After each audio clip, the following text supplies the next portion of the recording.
আসসালামু আলাইকুম রহমতুল্লাহি ওয়া আজকে আপনাদের সাথে আরও একটি গুরুত্বপূর্ণ হাদিস নিয়ে কথা বলবো।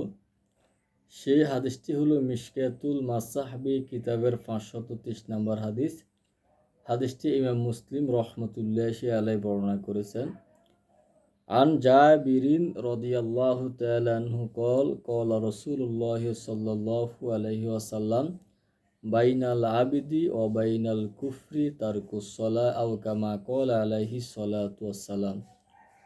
হযরত জাবির ইবনে আব্দুল্লাহ রাদিয়াল্লাহু তাআলা আনহু থেকে বর্ণিত, তিনি বলেন, রাসূল কারীম সাল্লাল্লাহু আলাইহি ওয়াসাল্লাম ইরশাদ করেছেন, বান্দা ও কুফরের মধ্যে যোগসূত্র হলো নামাজ।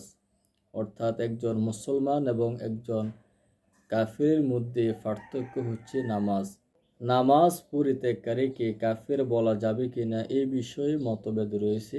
আসুন আমরা কয়েকটি মতভেদ জানি এবং বোঝার চেষ্টা করি। হযরত ওমর রাদিয়াল্লাহু তাআলা আনহুর মতে, যে ব্যক্তি নামাজ ত্যাগ করল ইসলামে তার কোনো অংশ নেই। নাউযুবিল্লাহ। 2 নাম্বার, হযরত আব্দুল্লাহ ইবনে শাকিক রহমতুল্লাহি আলাইহি তিনি বলেন, রাসূল কারীম সাল্লাল্লাহু আলাইহি ওয়াসাল্লামের সাহাবীগণ নামাজ ছাড়া অন্য কোনো আমল ত্যাগ করাকে কুফরি কাজ বলে মনে করতেন না, কিন্তু নামাজ না পড়লে তাকে কাফের বলে মনে করতেন।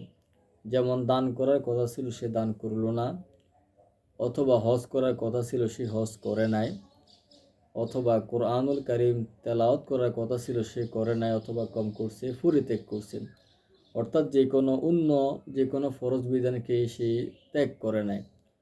কিন্তু নামাজ ত্যাগ করলে সাহাবায়ে কেরাম তাদেরকে কাফের বলে মনে করতেন। অর্থাৎ নামাজের এতটাই গুরুত্ব। হযরত ইবনে মাসউদ রাদিয়াল্লাহু তাআলা আনহু বলেন, তারকুস সালাতি কুফরুন, নামাজ ত্যাগ করা কুফরি। অর্থাৎ যে ব্যক্তি নামাজ ত্যাগ করে সে কুফরি করল। ইমাম শাফি, ইমাম মালিক এবং অন্যান্য ইমামদের মতে নামাজ ত্যাগকারী ধর্ম ত্যাগকারী অনুরূপ। যে ব্যক্তি নামাজ ত্যাগ করল সে সত্যিকার অর্থে দিনকে ত্যাগ করল। এই মতটাকার ইমাম মালিক এবং ইমাম শাফি রহমতুল্লাহি আলাই এবং আরও অনেক ইমামের মত হচ্ছে এটা।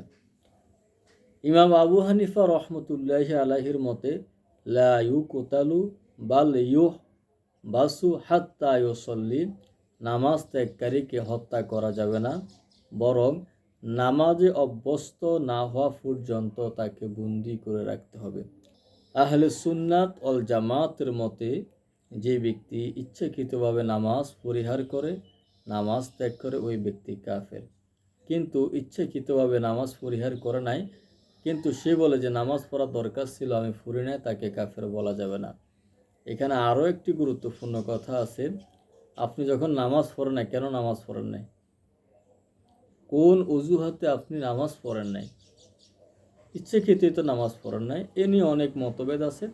তবে যদি আপনি সত্যিকার অর্থে একজন মুমিন হয়ে থাকেন, যত কিছুই হোক না কেন আপনি নামাজ ছাড়তে পারেন না।